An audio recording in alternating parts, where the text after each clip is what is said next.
biracyashoboka iby'iwawe. Haleluya. Mu maraso ya Yesu biracyashoboka. Urwaruka biracyashoboka. Birakunda. Haleluya. Birakunda muri Yesu.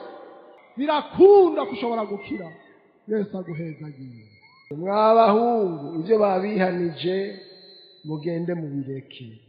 Mwabakobwa ibyo babihanije mugende mubireke.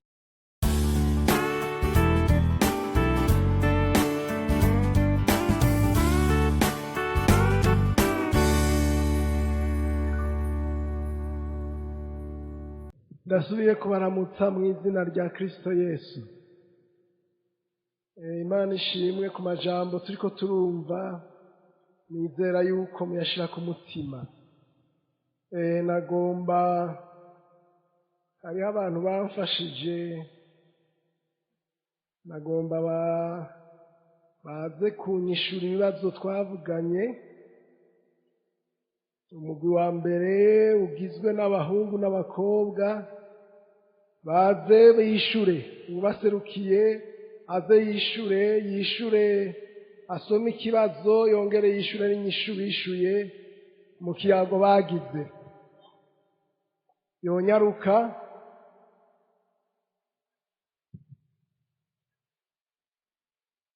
Hanyuma umugwi w'abakobwa nawo uce wegera hafi n'uw'abahungu, abagiye barabaserukira baze kunyaruka dusomere.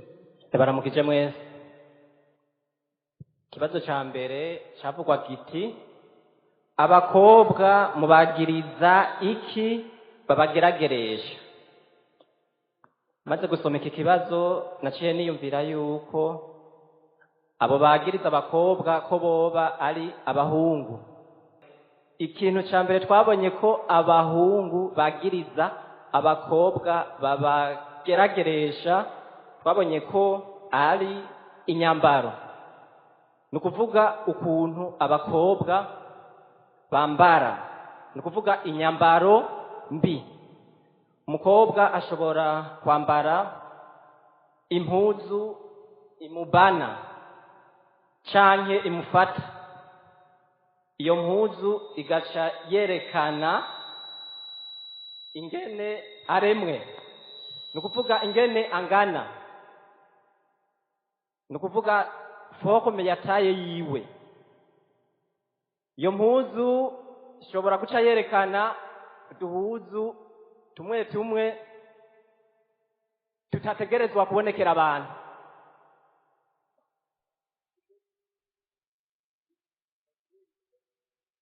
Iyo mpuzu ica yerekana uduhuzu tw'imbere tutategerezwa kubonekera abahungu, uduhuzu two munsi. Muri ico gihe rero umuhungu atubonye canke abonye ingene forme yateye yiwe imeze, ashobora guca ageragezwa. Hari n'igihe umukobwa ashobora kuba yambaye nk'impuzu, nk'akarorero yunamye, kaje usanga ibihimba bimwe bimwe by'umubiri wiwe birabonekeye umuhungu. Muri ico gihe umuhungu abibonye aca ageragezwa naho nyene. Kibazo ca kabiri, ikintu kigira kabiri twabonye gishobora kugerageza abahungu ni utugenegene. Nukuvuga utuntu umukobwa yigirisha imbere y'umuhungu. Ni nk'akarorero, shobora kwibongeka imbere y'umuhungu, shobora guhengeka ingohe, kwireremburisha amaso. Ibyo iyo abigize ari imbere y'umuhungu, babonye ko naho nyene umuhungu ashobora guca ageragezwa. Baranditse sigura ico, twabonye kandi yuko ivyo umukobwa ashobora kubigira nko mu gihe aba yarashimye umuhungu. Rero kubera mu migenzo yacu y'ikirundi umukobwa adashobora kuresha, canke kubera umukobwa adashobora kubwira umuhungu ko amukunda muri ico gihe arashobora kwerekana amajeste nk'ayo utugenegene nk'utwo afise intumbero yo gushitura canke kwatira umuhungu. Muri ico gihe rero mu gihe umuhungu atabereye magabo naho nyene arashobora kugeragezwa. Ikintu ca gatatu nyarukije gishobora kugereza abahungu ni mu gihe umukobwa agendeye cane umuhungu ata mpamvu iboneka itumye agenda kumugendera kandi akamugendera yisubiriza cyane. Ni ukuvuga nk'umukobwa ashobora kugenda gutemberera umuhungu ugasanga kuri uwo muhungu nta rubanza ruriho, ntambo iboneka atumye agenda kumuraba. Muri ico gihe umuhungu naho nyene arashobora kugeragezwa. Ikigira kane kandi nyarutsa gituma umuhungu ageragezwa ni ukuntu umukobwa yifata imbere y'umuhungu. Ni mu gihe ashobora nko guca imbere y'umuhungu agaca agatambuka intambuko atarasanganywe. Muri ico gihe naho nyene umuhungu arashobora kugeragezwa, canke ugasanga yisize ibintu bishobora guhindura ishusho yiwe canke umushatsi wiwe. Muri ico gihe naho nyene umuhungu abibonye arashobora kugeragezwa. Norangiza iki kibazo mvuga yuko hariho ibihimba bimwe bimwe Imana yaduhaye bidushoboza kugiranira imigenderanire n'ibidukikije. Nkasha mvuga yuko kandi mu gihimba kimwe umuhungu ashobora kugeragezwa cyane, Satani ashobora gucako kugira agerageze cyane, gikaze ku bahungu ni amaso. Ni ukuvuga umuhungu arageragezwa cyane biciye ku byo yabonye gusumba kumbure abakobwa. Hama tugende ku kibazo kigira kabiri cavuga giti umuhungu yocagura ryari. Ni ryari umuhungu yocagura? Twabonye ko umuhungu yoshobora gucagura mu gihe afise imyaka irekuriwe n'amategeko. Ni ukuvuga mu gihe ageze. Twabonye ko yoshobora gucagura, turaza kubyigira hamwe ngira ngo baraza kudukosora, kuva ku myaka 21 kuduga. Ku muhungu imyaka irekuriwe n'amategeko ngira baraza kudukosora sinzi.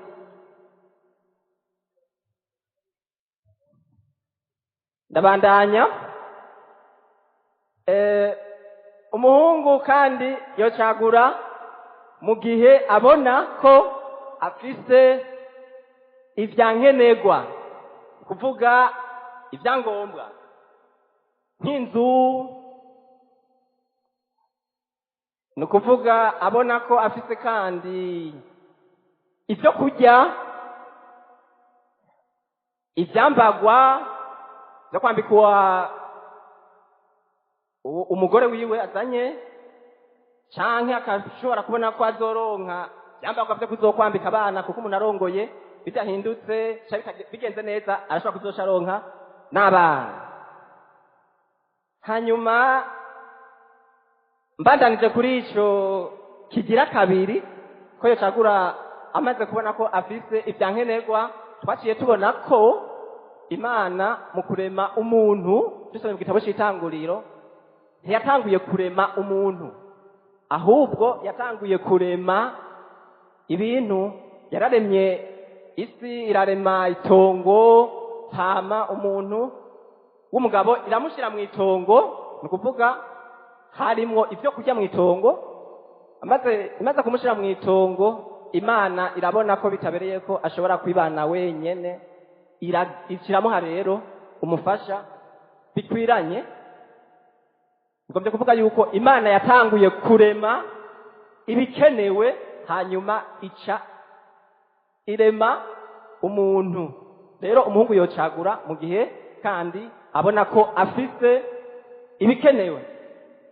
Ca gatatu, umuhungu yocagura mu gihe wenyene yumva mu mutwe ko agiye gucagura afise intumbero yo kubaka. Iki kibazo aka kantu twakaganiriye ko twarabonye ko ico abakobwa bomenya canke n'abahungu. Abahungu bagiye gucagura ntibafise intumbero zimwe. Hari umuhungu ashobora kuza gucagura umukobwa afise intumbero mbi, afise abitewe n'ubushakanyi canke afise intumbero yo gusambanya uwo mukobwa. Umuhungu arashobora gucagura abitewe n'igihari, kuvuga abagenzi biwe. Ndanyarukije. Hanyuma ikigira kane, akantu ka kane twabonye rero ko ku banyeshure abanyeshure twokwibaza tuti yarahejeje amashuri, arafise ibyankenerwa, arafise ico akora kimuha amahera. Ndabandanya n'ikibazo ca kane. Ikibazo ca gatatu kivuga kiti intege nke z'abahungu zitegwa n'iki? Twabonye ibintu bitanu bitera intege nke ku bahungu. Ikintu ca mbere twabonye gitera intege nke abahungu ni ubushakanyi. Ndagisigura. Mu gihe umuhungu yaravye abakobwa bambaye nabi, mu gihe umuhungu yaravye amavideo, amatelefone arimwo ibiterasoni, mu gihe umuhungu yaravye amafoto y'ibiterasoni, muri ico gihe ibyo birashobora kumukwegera ubushakanyi. Mwibuke ko nababwiye ko mu kintu Satani ashobora gucako kugira ngo afate cyane umuhungu, arashobora guca ku maso. Akagira kabiri ni urunganwe rw'abagenzi babi. Nakivuze mu gihe umuhungu afise abagenzi babi, uko abo bagenzi bameze birashoboka cyane ko nawe aca amera uko nyene. Ijambo ry'Imana rirabivuga riti ngo ntimukifatanye n'abatizera. Ikigira kane ni ibiyago bibi. Mu gihe umuhungu yemeye akaganira ibintu bibi canke bakaganira n'abandi ibintu bibi, twamaze kubyumva kumarigara, muri ico gihe naho nyene arashobora kugira intege nke.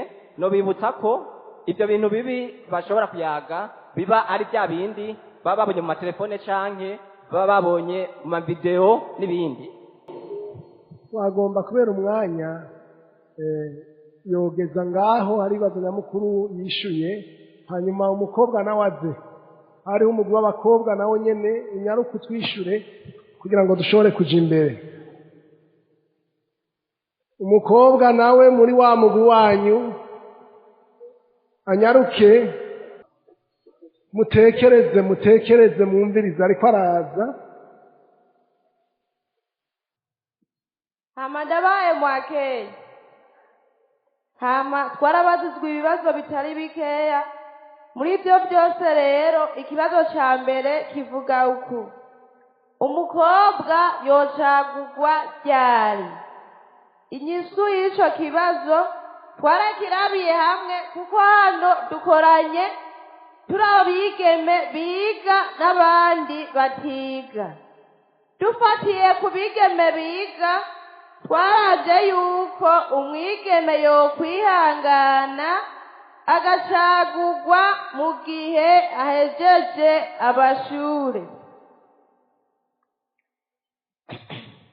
Akandi kagira kabiri, kuwutiga nawe nyene yokwihangana, kandi murazi yuko tuzwe n'ijambo ryo kwihangana. akihangana akarorera igihe ciwe kigeze akabona kuza kubaka. Ikibazo gikira kabiri kivuga uku: umubiri wawe wawukingira gute? Inyishu: mu gukingira umubiri wawe wotangura ukihangana, ukirinda imigenderanire iri hagati y'abahungu n'abigeme. Ikibazo kigira gatatu: abahungu bakunda kudutegesha iki? Bigula.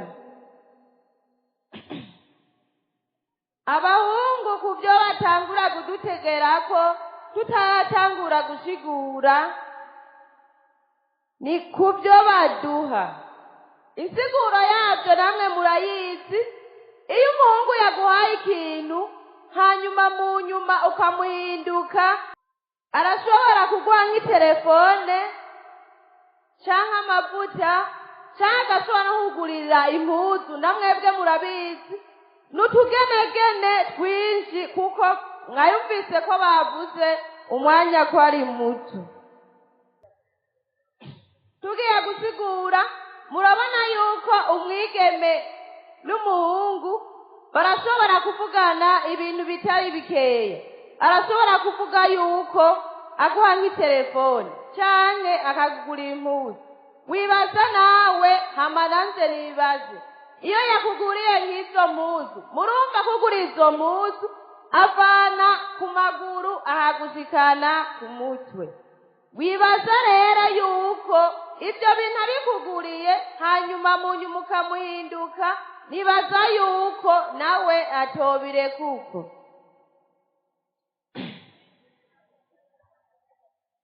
Ikibazo kigira kane kivuga uku: ni biki mwo kwihanikiriza abahungu? Sigura. Mu byo twakwihanikiriza abahungu tutarasigura, twobihanikiriza icya mbere na mbere kuza kudutsagura tutaraheza amashure. Mwumvirize. Tekereza. Icya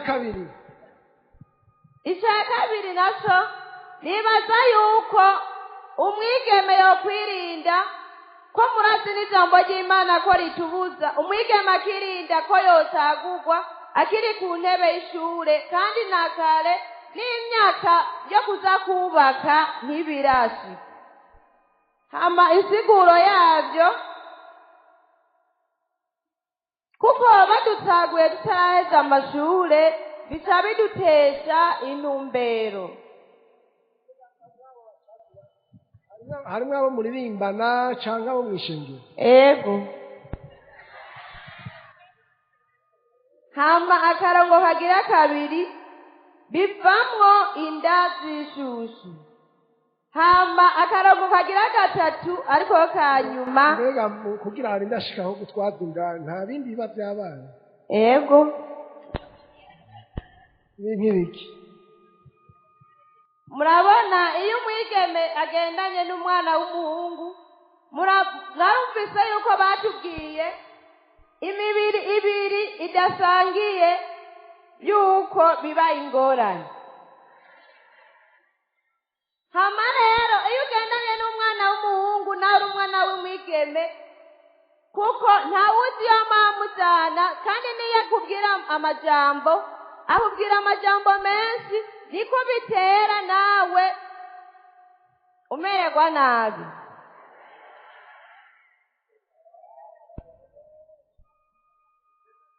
Hama akarongo kanyuma, bituma umuryango ukwanga. Hama turarangije inyishu zari.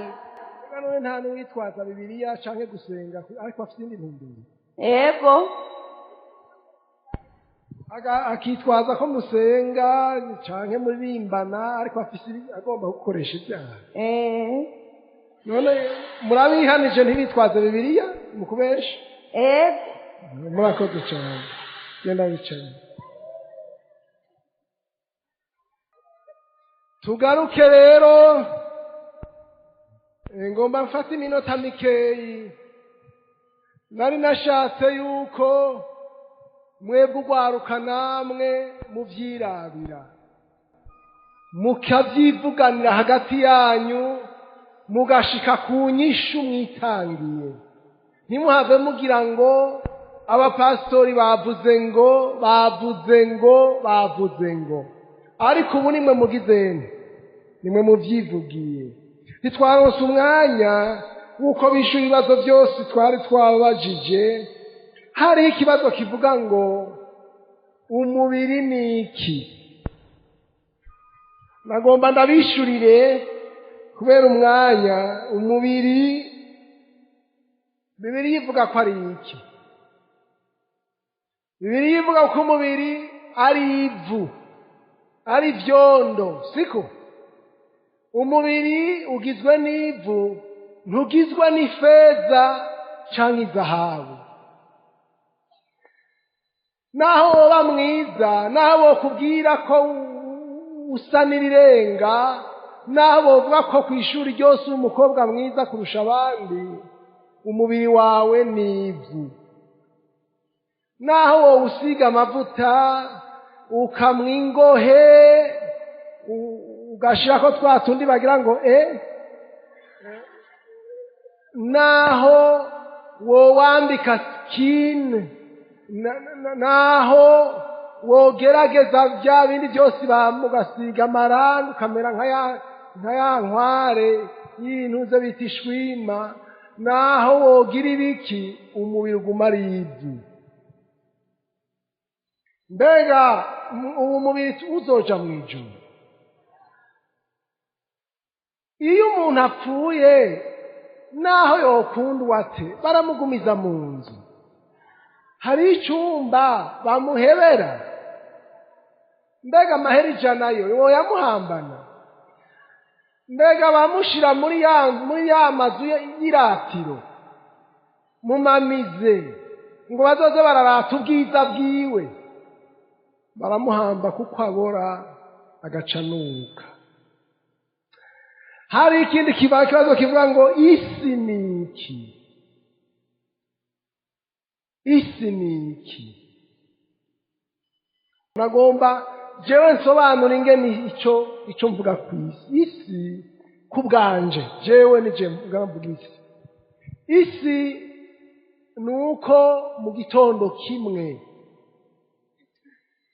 abantu bagenda ku bitaro bari imigwi ibiri bamwe bagiye kwibarutsa abandi bagiye gusezera muri morgue isi ni uko ku munsi wa gatandatu mu gisagara cy'Ubujumbura imiduga imwe iba yambaye amashurwe igiye kuri mariage n'iyindi nayo iba yambaye ibitambara vya move igiye ku mpanda isi ni uko mu bibanza bibiri bigirirwamo imanza harya haba hariko hagirwa urubanza rwo gusohora umwana harya nawe akaba hakigirwa urubanza rwo kuganduka nuko hamwe bariko baragira imanza ko bavyaye amahasa ahandi hakaba hariko hari urubanza rwo gukaraba bavuye guhamba iyo niyo isi nuko imeze na uyikunde canke ureke isi imeze gutyo dusome hariya muri Daniyeli ngomba nsome nyarutse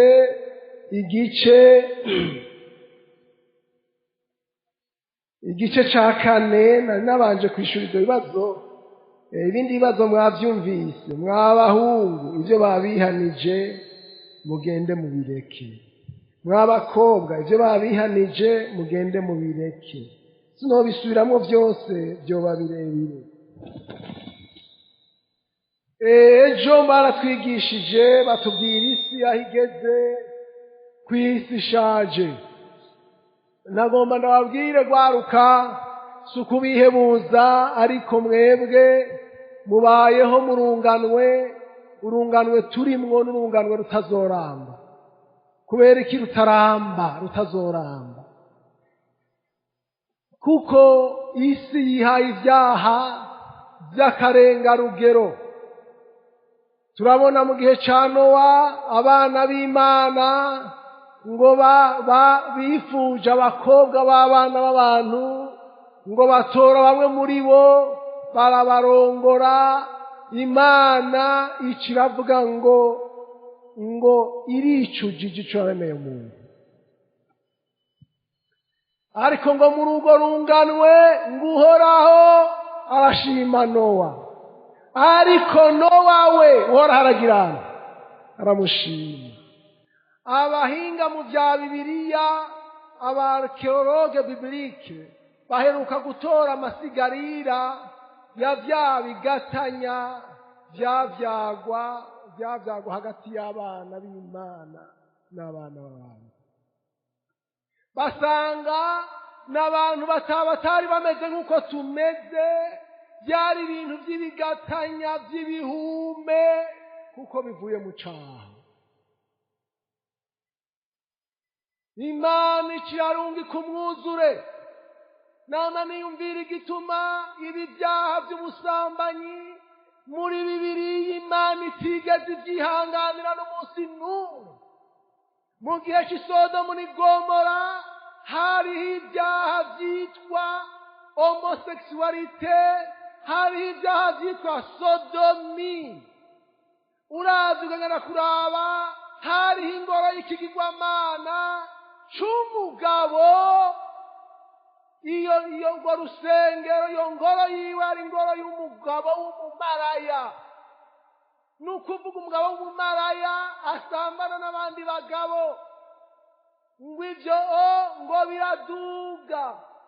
Niyumvira ko habayeho amarira y'abagore, kuko abagabo babo bari kumbure babahevye bakaja kubana n'abagabo nkabo. Ngo induru iraduga irashikira Imana.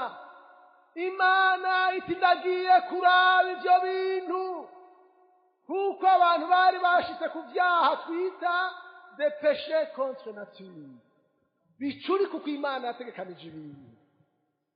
Hanyuma rero isodomu n'i Gomora harasha haratongoka. Uno munsi hari ibyaha by'ubugesera, ibyaha by'ubusambanyi, by'ubuyobe. Singomba kuja kuri ibyo ngo ndabitereko. Ivyo vyahindutse ngo nagateka kazina muntu, n'uburenganzira bw'umuntu. Kubwanje jewe ndavyita 666, kuko umuntu ni washizwe imbere, Imana nayo ukamengira kandagiwe, hanyuma agaca bagira amafyeri. Hariho ivyo bita ngo parade, bavyita mu Kingereza ngo ni gay pride. Ubwibone bw'iki bw'aba homosexuel, bw'abagabo basambana n'abandi bagabo, ngo bagaca bagira amaparade, bagaca bagenda bakazunguruka mu gisagara, ngo bariko bagira ico bita gay pride.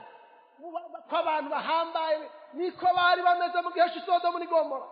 Bana niko ndababwira yuko turi mu gihe gikiri, kandi muri iki gihe nyene Imana izorakara. Mu burakazi bw'Imana muzobona ibyo mutari bwabone. Isi izonyiganyiga, inzuzi zica abantu, imisozi yica abantu, kuko abantu bagararije Imana. Isi igiye kuzokwinjira mu gihe c'amagorwa, igiye kuzokwinjira mu gihe c'ingorane, hatera amapfa, ingwara zidakira kubera ivyo vyahamwe n'iki. Nico gituma hariya muruza mu vyasho Yohana havuga ngo bantu banje nimuviwe. Amen. Muve muri Babuloni, musohoke. Babuloni uno munsi, Babuloni y'ibyaha. Muri Isirayeli mu minsi yaheze habayeho ico kintu nako ndavuga ca gay pride. umuyuda umwe wo mw'idini ry'abayuda ahitana imbugita arirukanga acumita umwe aramwica. ngira ngo yari yagomba kwigana ntuze bine hasi abapolisi baramufata.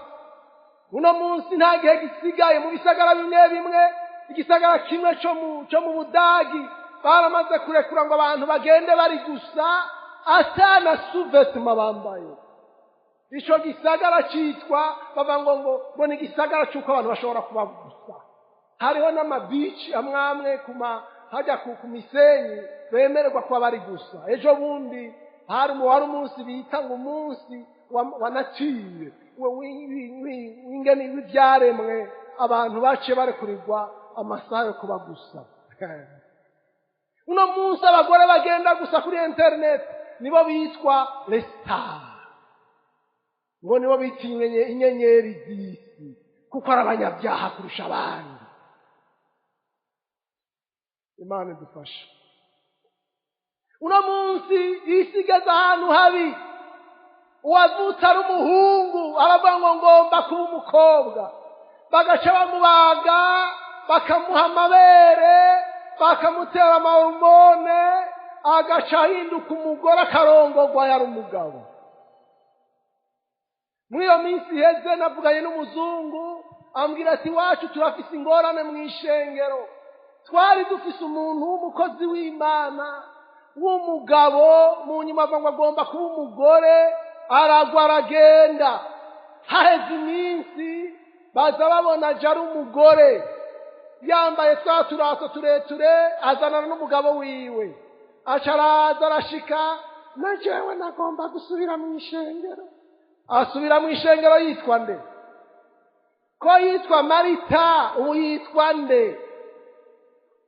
Imana igomba izoze kuraba induru zivugwa mw'isi ariko zihuye n'ivyo ko zihuye n'ibikorerwa ngaha muri iyi.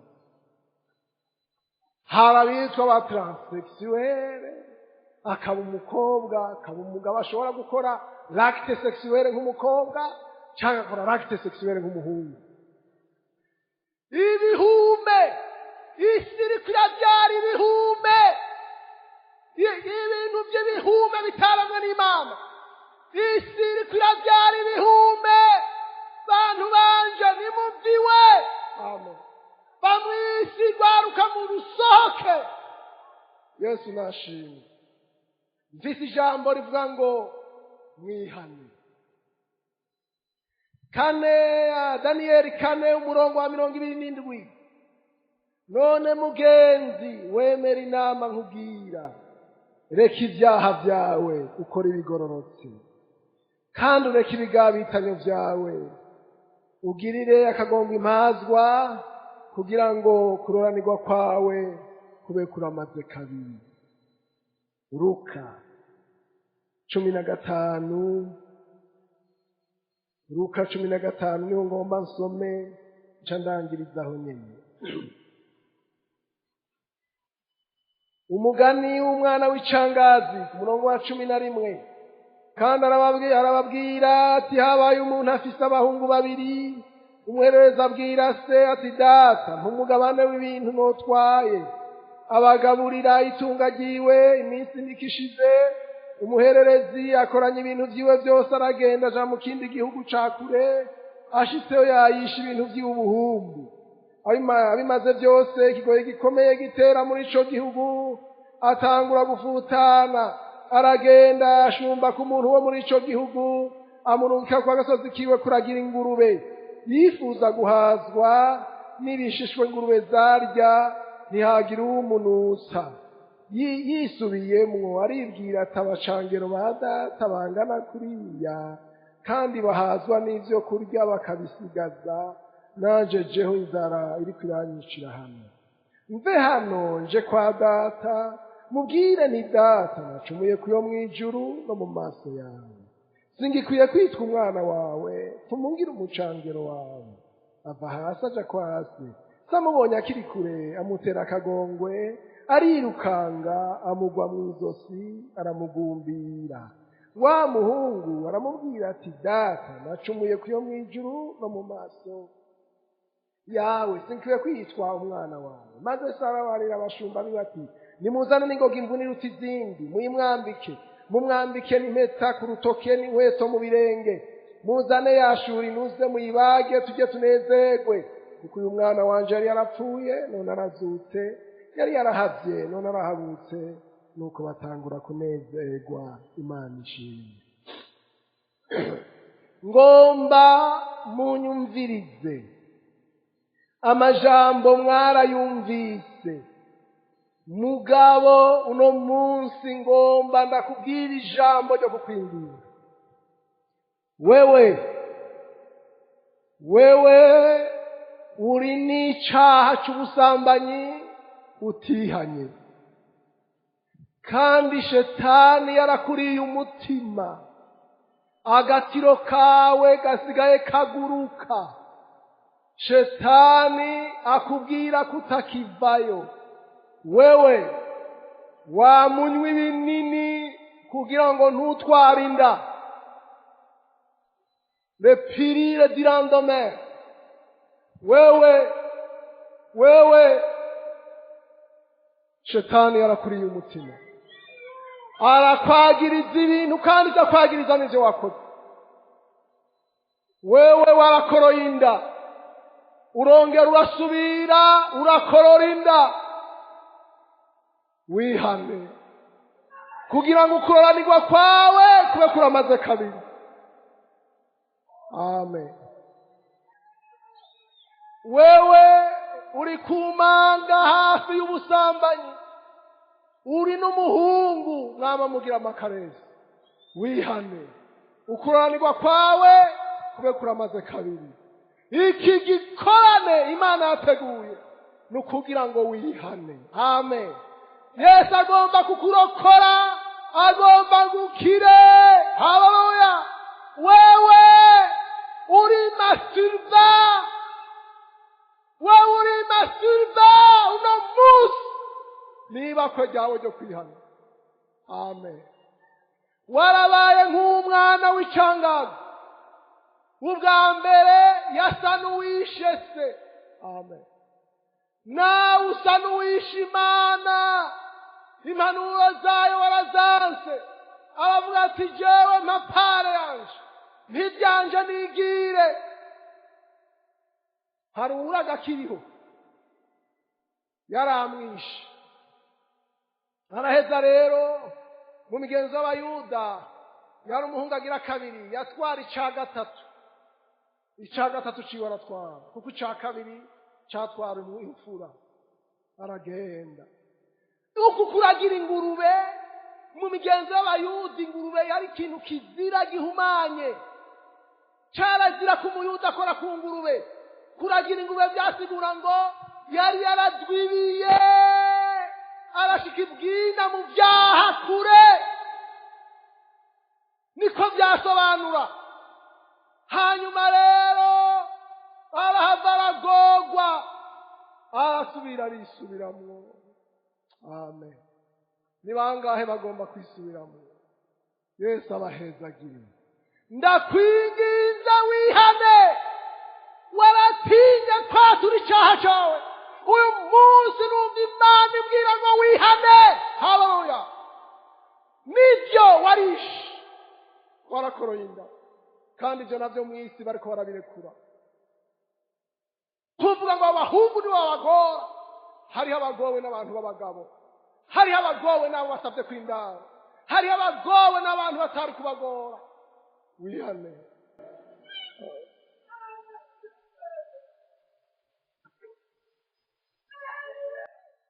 Aya masandiko ndavuga, nibaza ko muri Amerika abana bakorowe inda bariko barashika miliyoni 100.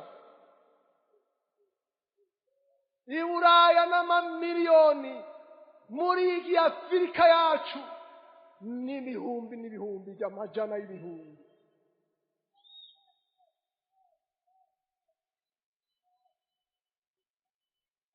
Abakuru bo mw'isi bava ngo bagiye kugwanira ko gateka k'abantu bakorora inda uko bishakiye.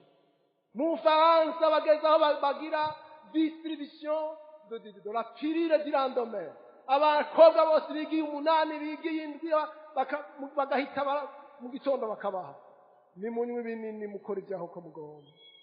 Ejo bundi narababaye ahantu hamwe kwishengero hari centre de santé abaganga bavuze ngo mbega murabizi abadusaba amapirire benshi abaribo nibajya abakobwa baririmba mu ikorari nibo badusaba amapirire kurusha abantu mwihane wewe waje ngaho no munsi amen wisubiremwo urafise ibikomere mu mutima warakomeretse mu mutima uravirirana hariya mu mutima uravirirana shetani akiguhendahenda wamengo n'ibintu byoroshe none yarakwibije hariya ibwina mu byaha uno munsi Yesu yateguye iki gikorane ngo wihane amen kugira ngo ushobore kuroranirwa wihane shetani akubwira ko atanico kimaze niko yakubariye shetani hari ikiyago yama kuyagira ukararubona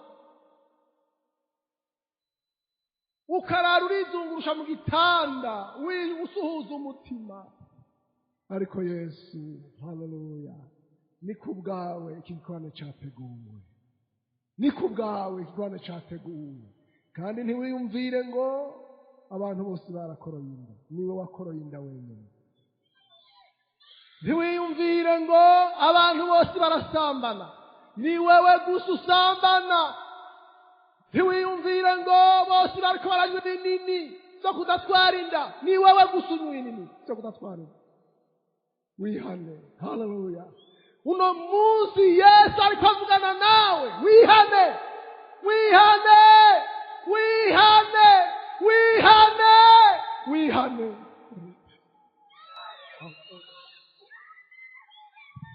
uracyafise igiciro imbere y'Imana haleluya aya mafaranga nangahe mbega ndayagize gutya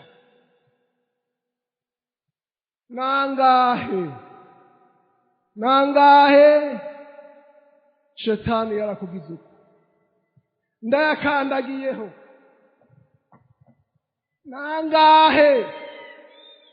nangahe mbega aya mafaranga urabona no gutabuka yatabuka shetani yaragutabuye agutabuje ubusambanyi agutabuje masturbation agutabuje ibinini agutabuje ibindi je ne sais quoi ariko uracafise valeur amen uracari n'igiciro imbere y'Imana biracyashoboka iby'iwawe haleluya mu maraso ya Yesu biracyashoboka biracyashoboka uracyashobora kwihana birakunda haleluya birakunda muri Yesu birakunda kushobora kugaruka birakunda kushobora gukira Yesu aguhezagiye uri niyivare haleluya abantu baragukandagiye barakuvuga urazwi warashizwe inyuma y'ishengero kumbure nukiri muri korale ariko uracafise valeur haleluya iki gikorane kwari kugira ngo Yesu akurondere Yesu akuronke aho bahamagarira bihanuze kunyaruka Yesu aguhezagiye uwundi munsi ngo azabona araje haleluya anuka igisogororo c'ingurube yarononekaye yaragwaye imvunja urushasi rwaraguguye hasigaye afise ibinenge Yesu ngo aramugwa mu nda aramusoma amen ati mubagishuri muze ukagaruka ukihana uri n'umunsi mukuru hari umunsi mukuru Yesu akugirira ishuri nuza kurusha izindi haleluya niyubagirwa amen imvune nziza ukambika iyindi mpuzu ntusubire kumvira iryo jwi rya shetani awuhamagara gucuza umuhungu mukuru aridoga ngo jewe nta n'agasuguru wambagiye none uco kigaba kiraje ukibagiye yashura isumba izindi kunura hariho uguma mw'ishengero ariko ntamenye ntashobore guprofita imihezagiro mw'ishengero ntashobore kunezerwa imigisha mw'ishengero ariko ugarutse urafise uburenganzira ku migisha yose y'Imana Yesu aguhezagire niwazanywa n'abakomeye wazanywa n'abagwaye mwami ndagushimiye mu izina ryawe ry'ubushobozi ukore kuri iyi mitima yakomeretse haleluya ukore kuri aba bantu bari umutima na shetani ubagarukane mu izina rya Yesu Kristo amen.